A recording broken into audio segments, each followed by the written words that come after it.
Hello, everyone. This is number 6 in my ongoing series on YouTube that I'm just calling Jesus Archaeology. I'm looking at textual evidence, primarily New Testament, and material evidence. We usually call that archaeology. That could be sites, artifacts, even geography, or what we call landscape archaeology.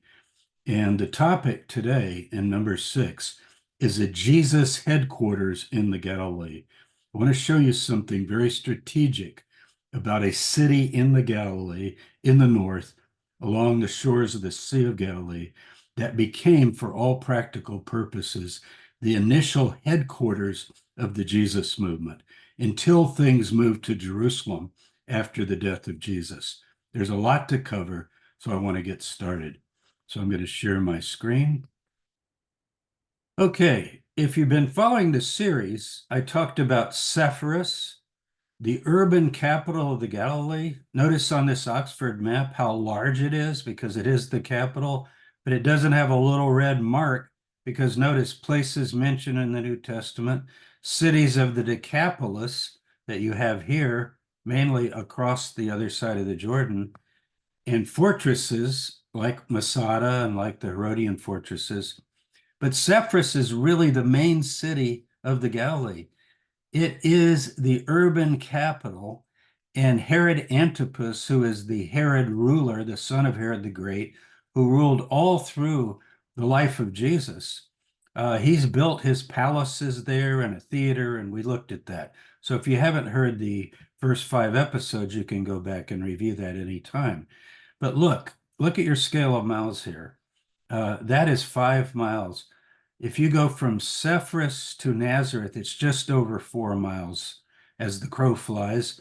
I've walked it many times. I used to excavate at Sepphoris, as you all know, and I covered that in that previous lecture. And you've got the little tiny village of Nazareth just north of this whole mountainous area.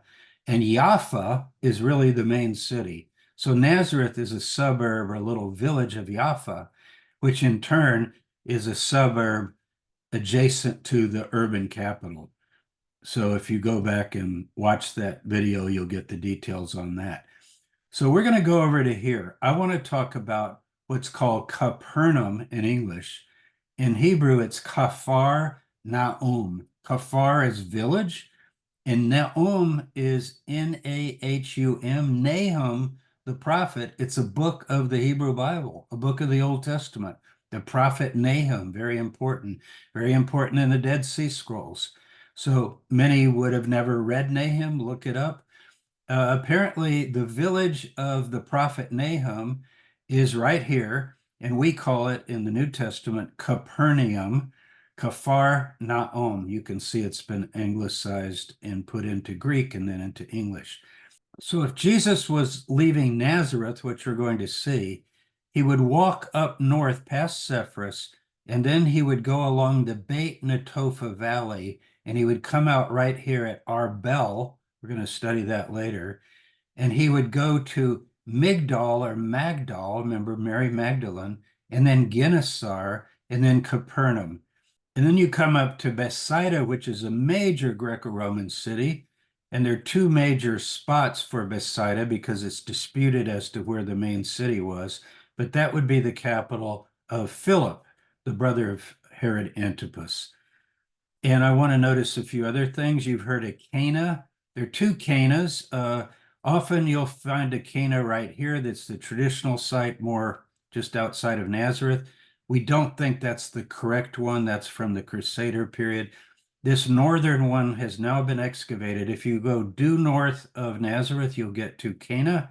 And it appears to be, from all the archaeological evidence, the Cana of the Galilee, where the famous scene of the wedding at Cana takes place in the Gospel of John.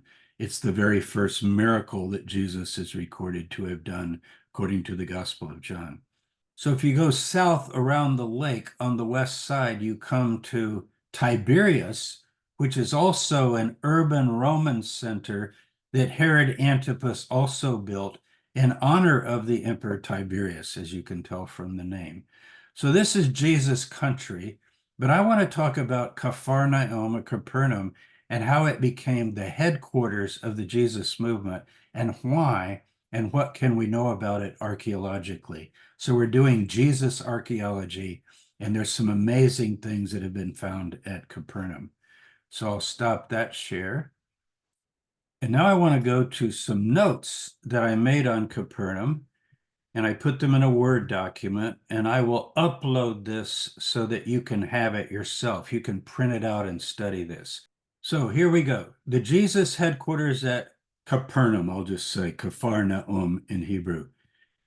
If you heard the Suba lecture, the Cave of John the Baptist, the previous lecture, you will know that the Gospel of John records a prehistory of Jesus that Mark, our earliest gospel, doesn't really know about. This is Mark, and I've got one thing from Matthew we'll cover. But this material right here is very interesting.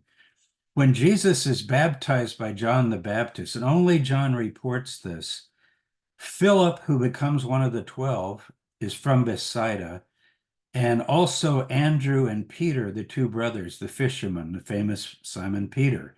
They're all from Bethsaida. We just saw that on the map. But they are disciples of John the Baptizer, and they begin to team up with Jesus. So what John knows that the synoptics don't know, Mark, Matthew, or Luke, not aware of this, is that Jesus has a prehistory with the disciples before he goes to Capernaum and kicks off his own work, or as it's sometimes called, ministry. I'd rather call it his preaching campaign. So what is that prehistory that John preserves for us? Okay, in chapter 2, we read that on the third day, and the days are numbered in John from the baptism of Jesus, he collects these disciples that are later going to stay with him, and there's a marriage at Cana in Galilee. So we just saw where that is on the map, and the mother of Jesus was there. And Jesus also was invited to the wedding with his disciples. Now, I'm not going to talk about the wedding today. That's a separate story entirely. But I want you to note the geography. So Bethsaida, city of 3 of the apostles or disciples, the 12. Cana in the Galilee, where obviously Jesus has connections. And after this is verse 12, after this, he went down to Capernaum with his mother and brothers and disciples. Notice his brothers are with him and his disciples, and they stayed there for a few days. Now, why would he go to Capernaum? You know, he's in Cana. Why is this his next move? And after this is chapter 3. I'll get back to the why in a minute. Jesus and his disciples went into the land of Judea, and there he remained with them and baptized. So we saw that last time. And John was also baptizing at Aenon near Salim because there was much water there, meaning water, springs, and people came to be baptized. This is along the Jordan River. And John had not yet been put into prison. So notice that. This is before John is arrested. In Mark, Jesus starts out and is baptized by John, and then you get verse 14, very early, first chapter. Now, after John was arrested, Jesus came to the Galilee and started his preaching campaign. So this is before that. So as I said in the Suba lecture, the previous one, there's a joint baptizing effort of the whole country. John takes the north, Jesus takes the south, and it's tremendously effective. Now, in chapter 4, before John was arrested, the Lord, that's Jesus and John, he knew that the Pharisees had heard that Jesus was making and baptizing more disciples than John. Now, this is not competition. This has to do with whether this new guy, Jesus, who's teamed up with John, is going to be a threat, you see, because Herod Antipas, the ruler of the Galilee, is watching this, and the Pharisees are also keeping an eye on this huge movement, the Baptist Jesus movement, we could call it. Why? Because they're not submitting to the baptism of John. John is essentially starting a new sect of Judaism. We could call them the New Covenanters. We could call them the people of the way, because they're preparing the way in the wilderness. If that sounds familiar and you know anything about the Dead Sea Scrolls, you would understand that language. Remember when John is asked, what are you doing and what are you all about? He's the voice preparing the way in the wilderness. Now, this I think is a gloss. I crossed it out. What this later editor is worried about is that you would think that somehow Jesus himself was baptizing, and that would be too holy, because then people would say, oh, Jesus, I was baptized by Jesus. You were only baptized by John, or something like that. So, anyway, when Jesus knew that the Pharisees knew that he was having amazing success, he leaves the area. I think it's for safety. And he leaves Judea and departs up into Galilee, and he passes through Samaria. Why does he go through Samaria? That's up through the mountains. It's very arduous. You need to go along the Jordan River, the valley, which is very easy to travel even today. But to go up through the rib of the country on the mountains, it's also hostile. It's the Samaritans who have very little to do with the Jews and vice versa. But he goes that way. I think, again, it's for safety. He is clandestinely moving back to the north. Okay. Now, Matthew's got a version of that, believe it or not. In Matthew 4, verse 12, Jesus hears that John had been arrested and he withdrew to the Galilee. And up here in John, verse 24, John had not yet been put into prison. Now John's arrested. He withdraws to the Galilee. So he's obviously not in the Galilee. Well, where is he? And leaving Nazareth, he went and dwelt at Capernaum. So first he goes home to his hometown, probably getting his brothers and sisters. And just like earlier, he'd made this little trip to Capernaum with his mother, brothers, and sisters. They got some kind of connection there. And he stayed a few days. Now he's going and dwelling in Capernaum. Dwelling means he moved there. And there's no doubt in my mind that he moved the brothers, the sisters. Remember, he's head of the family. Joseph is dead. Jesus is functioning as head of the family. And he has his 4 brothers and at least 2 or 3 sisters, we think, and maybe more, and his mother Mary, who's a widow now, that he's taking care of. So we've got that. Then we have Mark, and Mark is our earliest record. And notice again, after John was arrested, Jesus came into the Galilee preaching the gospel. The time is fulfilled, the kingdom of God is at hand. Repent and believe the gospel. This is the same message as John the Baptizer preached: to repent, to be baptized, to believe the gospel. And passing along by the Sea of Galilee, so he goes over to the Sea of Galilee, he sees Simon and Andrew, the brother of Simon, fishing. So they'd gone fishing after this baptizing campaign. They have to hide out, basically, and everybody goes home. But now Jesus comes by the Sea of Galilee, where he'd begun before, and he picks them up, you might say. And he also picks up James and John, the Zebedee boys, who are also fishing in a business with Simon and Andrew. Now, Simon and Andrew, as we saw, are from Bethsaida, and it's possible that James and John were from Capernaum, but they also might be from Bethsaida. We're just not told. But they seem to be in a fishing business together. And I'm going to tell you later why I think they're even in Capernaum, which is very interesting. It's a Peter connection. And Jesus said to them, "Follow me, and I'll make you fishers of men." Famous story of Jesus calling the disciples. But in every movie that I've ever seen, a Jesus movie, he just walks up unannounced, sees these fishermen on the shores of the Sea of Galilee, and he says, "Hey guys, leave your nets, follow me," as if they've never seen him or even heard of him. But we know from the Gospel of John, they've been working with him for months. I would date the baptism of Jesus, which is given in chapter 1 of John, in the fall of 26 CE, the year 26 CE or AD. And this is now Jesus starting after John is arrested, probably in the late fall or spring. And now we're into the year 27. And Jesus picks up the baton and assumes the leadership of the Jesus movement. And he decides to set up the headquarters here in Capernaum, as we're going to see. Now, here in Luke, and I'm quoting it from the Q source, Luke chapter 7, it's also in Matthew, Jesus gives his inaugural Sermon on the Mount, or Sermon on the Plain, as Luke calls it.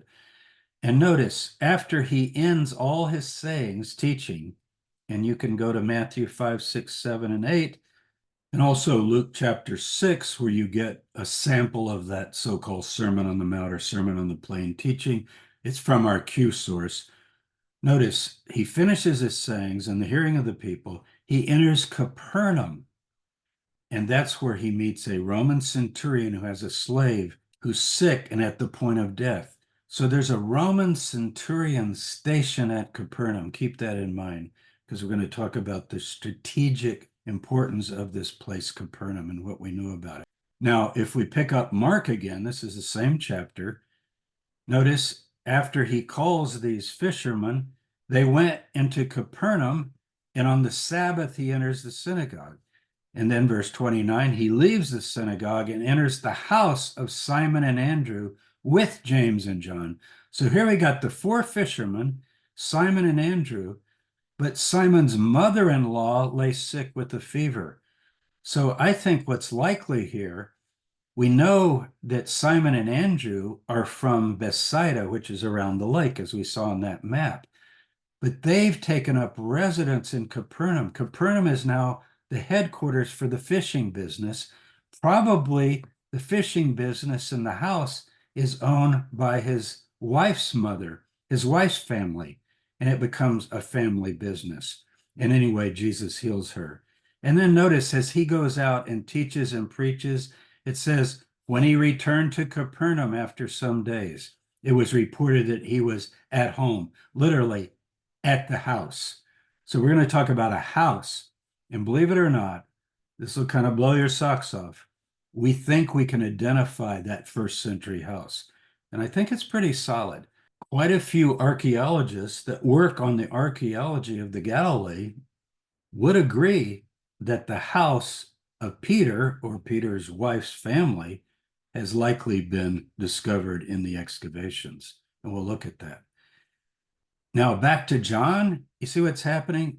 It's not that I'm mixing all these sources. I'm trying to show you what comes up continually in all of our sources, whether it's Luke, whether it's Matthew, whether it's Mark, or even whether it's John. And if you put them together chronologically, you get a story flow that you wouldn't notice just flipping through the Gospels. So he returns to Capernaum. He's been out preaching and teaching, and that's his home. Now, John chapter 4, so he came again into Cana in the Galilee where he'd made the water wine. That's way back up here, the wedding at Cana. And notice what it says then. And at Capernaum, there was an official whose son was ill.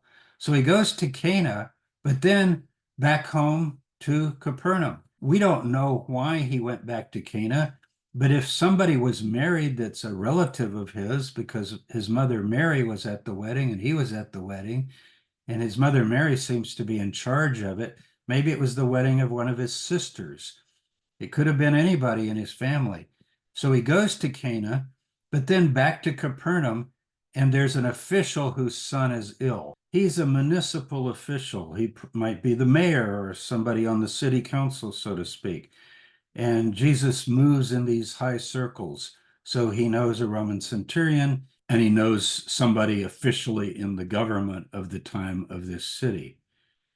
Now, if you go on through John, he gets into a boat and starts across the sea to Capernaum.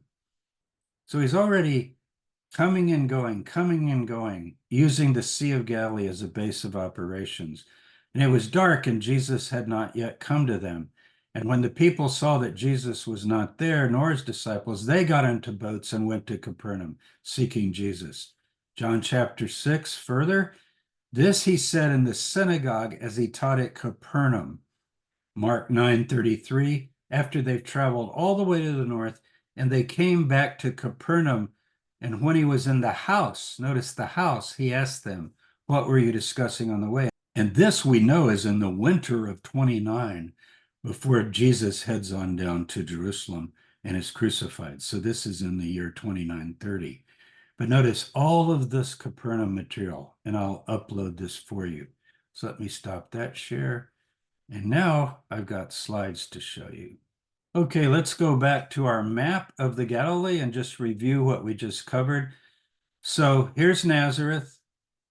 Here's Cana. Sepphoris is not mentioned, but obviously Jesus is very familiar with Sepphoris. You can go listen to that lecture.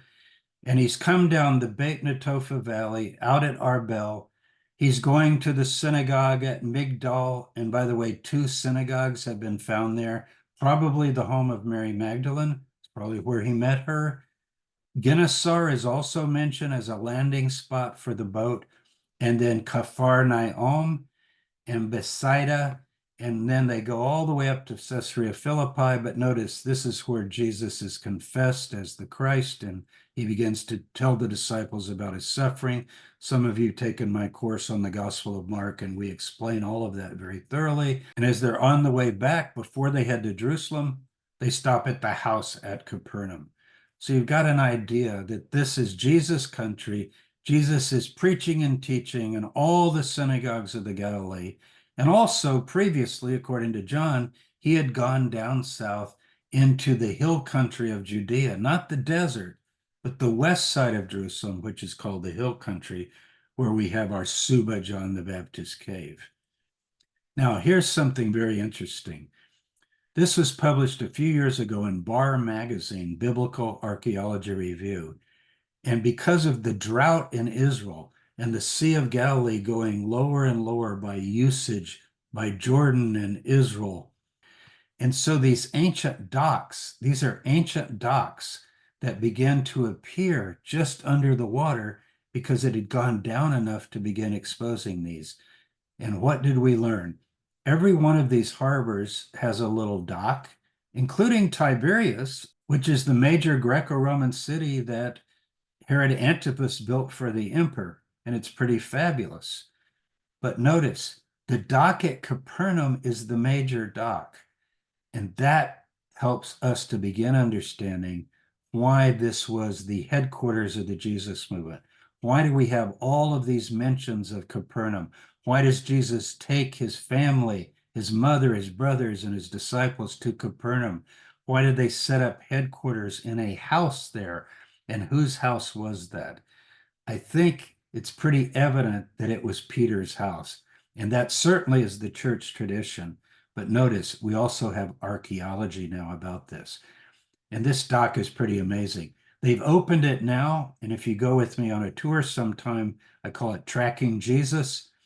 I'm going to do one in September again. And you can walk down right to the seashore and see these docks. It's pretty amazing. The water's coming back up again now, almost to the level that it once was, but you can still see the docks. And Capernaum is a large area right here, and only a tiny little spot here has been excavated. All around was still Capernaum.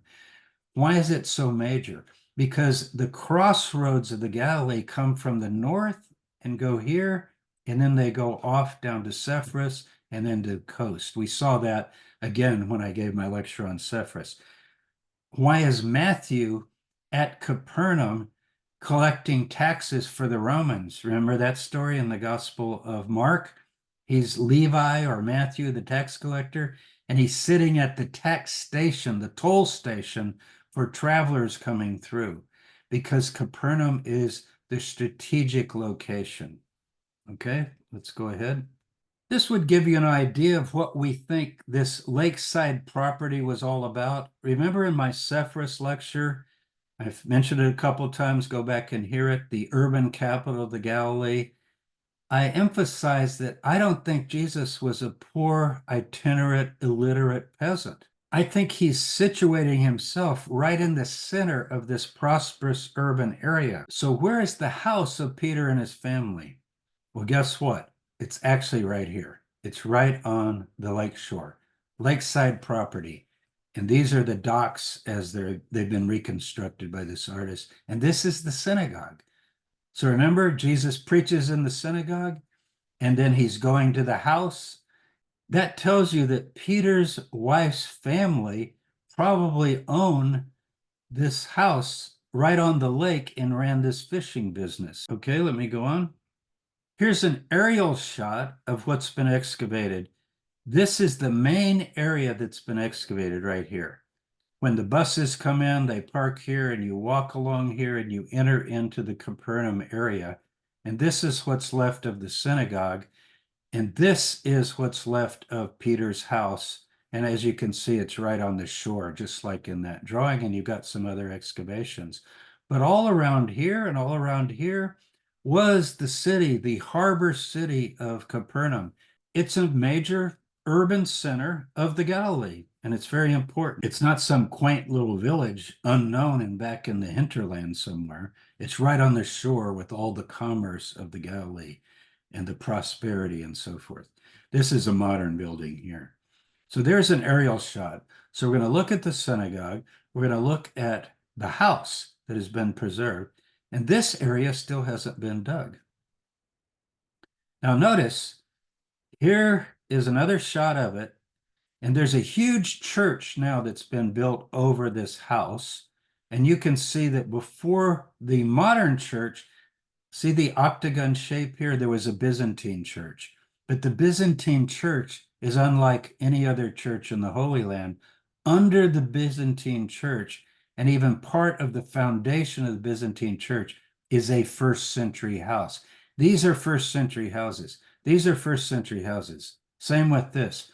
If you dug all around here, you see that's only going down a meter or so, or even less than a meter, and you're already getting to a first century street. It's just amazing. I love taking people to Capernaum. I wouldn't miss it. So even though we've just got this tiny little slice excavated because of the church that was here and the ruins of the synagogue, we have to imagine, back to this picture again, the whole harbor and stretching out all around the urban center. The synagogue is pretty large, as you can see. So there's the perimeters of the synagogue. And there is what's left of Peter's house. And there's another picture of it. So if you can orient yourself, you'll begin to see what this is like. Now, here's a close-up of that Byzantine church. And what you can't see very well, but you're going to see very clearly in the diagrams, is it is literally built within and over a first century house that dates to the first century. Just amazing. So all of that has been excavated and preserved. And this huge and beautiful church that looks kind of like a flying saucer has landed, is built over the Byzantine church, inside which is the foundation of the first century house. So because the church was built over the house, it's preserved. And now this is built over the ruins of the Byzantine church, and it's preserved. And it's a Roman Catholic church, of course, but the bottom of it is glass. So when you go inside, if you visit, be sure you go in the church and think, well, that's a modern church. I just want to see the ancient stuff. But you get the best view inside the church looking down through the glass floor, as if you're walking above Peter's house. It's just quite amazing. I love the outlines of this house. This is the building material in the Galilee. It's this black and very dark basalt material. The sun's very bright here, but this is a lot darker than it appears in this picture. It's almost black. And you can see doorways and rooms going into the different chambers, and there would be houses all over. And Jesus knew this area well. He walked these streets. He visited people. He hung out with people, probably had dinner with people. This is his headquarters. His brothers and his mother had also moved here, and all of his disciples. They carved out a place right on the seashore. And Jesus is constantly getting in the boat and going across and coming back. And he would go out and preach throughout the Galilee and come back to Capernaum as the headquarters. Now, this will help you to begin to understand what it was like. So this would be still used in the 4th and 5th century, the wall of the church. And this would be the apse of the church. Now, and then you get the different stages of the church. And this would be an inner octagon built over the house church and venerated as a special room where people could gather. You saw that in the picture. But notice the gray area here. These gray outlines of stones are still there, and they represent the actual house of the first century. Now, tourists are not allowed to walk inside, but years ago when I first visited, I think it was in 1979, I was able to walk all into this area. Let me go back and show you right here. It wasn't covered, there was no church, and I could walk all along here. You could climb over and see, and I was literally in the rooms of Peter's house. It was a very emotional experience for me because I always was looking for things that seemed to have a verification. And what we can say is from the second century on and into the third century and the fourth and the fifth and the sixth, pilgrims are coming to this house and remembering it as Peter's house. This is the headquarters of the Jesus movement being excavated and exposed at Capernaum. Okay. And here's the outline of what the first century house would have looked like. And this is what it would have looked like in the fourth century, something like this. But it's a pretty special church because you can go in the inner rooms and be in the very house of Peter. So here I am at the synagogue, and the synagogue today that you walk around and the tourists love to see is not the synagogue of the time of Jesus. I'll show you in a minute. But the outline of it and the dimensions of it are built over the first century. So this is a fourth or fifth century Jewish synagogue in Capernaum because Capernaum continued as a thriving Jewish town. And it's great to go to and just get the feel. But often tourists think, oh, Jesus stood right here and preached in this synagogue. But here's what you learn. This is the outside of the Byzantine synagogue. Okay, you see right here? This is the foundation of the first century church. And you can follow it all the way around. And then you can get to the street level of Capernaum as it was in the time of Jesus when you're walking at this level right here. This has been dug deeper just as a probe, and it shows that the synagogue foundation stayed the same. So this was destroyed and a new synagogue was built over it, Jewish synagogue, but down below is the original placing, at least, of the synagogue in the time of Jesus.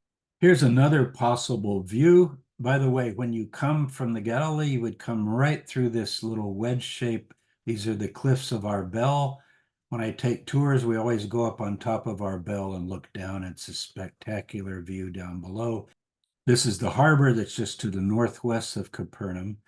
And here's another artist's reconstruction of what it might have looked like with the synagogue and then the various houses. We saw the foundations of those.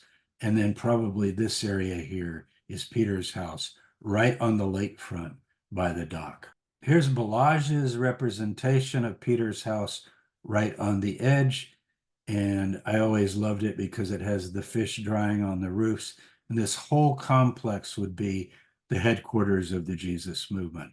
And this particular painting is archaeologically correct based on the ruins. You can see that you would have the upper stories and the roof as well. This is what a roof of a first century home would look like. You remember that story in the Gospels where there are four men carrying a paralyzed man on a pallet and they can't get to Jesus because it's so crowded. So many people are in the inner room where he's preaching, and they have to remove the thatch in order to let him down. This kind of gives you an idea of that and what it would be like. This is from Nazareth Village, but the story takes place at Capernaum. Now, if you go down to the dock, you can see the ancient docks beginning to show here all along the shore, and you're allowed to go down and look. And the water now is getting back up here, but at the time I took this picture, it was really far down. And now finally, why is everybody here? Fishing. And here you have a beautiful shot of fishing boats even today on the Sea of Galilee. And this would be looking west with the sun going down over the hills. Capernaum would be up to the north. So this is an actual picture of the remains of a boat that was found. Remember Gennesaar you saw on the map? Just around to the south of Capernaum is Gennesaar, and then Migdal, the city of Mary Magdalene. And this boat was embedded in the mud, and it's 2,000 years old. It was carbon dated, and it's very deteriorated, but it can be, this is just a model showing you what it would have looked like. So people call it the Jesus boat. It's a first century fishing boat from the time of Jesus. It certainly represents for us a relatively large fishing boat, not like a little rowboat like these, in which you could have Jesus and his 12 disciples on board. So what's the upshot of this? So think about it, because nothing was ever built over ancient Capernaum from the time of Jesus, except around Peter's house and the synagogue. You have this amazing phenomena of still being able to see the foundations and rooms of a first century house at Kafar Nahum or Capernaum, which happens to be most likely the house of Peter. And that's what people call it. So I just find the archaeology amazing. But here's the other thing. What it tells you is that Jesus is strategic. He leaves the little village of Nazareth. He doesn't go to Sepphoris. He worked, I think, in Sepphoris, but he goes to the Sea of Galilee, the center of all the commerce, with the major roads coming in north and south and east and west, all around the Sea of Galilee. And he sets up his headquarters like a base of operations. And as I present in my book, The Jesus Dynasty, Jesus is setting up a provisional revolutionary government of the kingdom of God, which he believes has drawn very near. And he tells the 12 he's going to regather the tribes of Israel from all over the world and fulfill Isaiah 11, the messianic prophecy. And then he tells them, you will sit on 12 thrones judging the 12 tribes of Israel. So the archaeological ruins of Capernaum today take us back to an amazing set of remains from the first century. But more than that, the idea that's behind making this your strategic headquarters for the whole Jesus movement. And if you follow the chronology of John, this is over a period of several years. So when you think of early Christianity and you go to Capernaum, we always think of Jerusalem as the birth of the Jesus movement, or the church as it's called. But it's really in a house on the shores of Capernaum. Take care, everyone. I'll see you next time.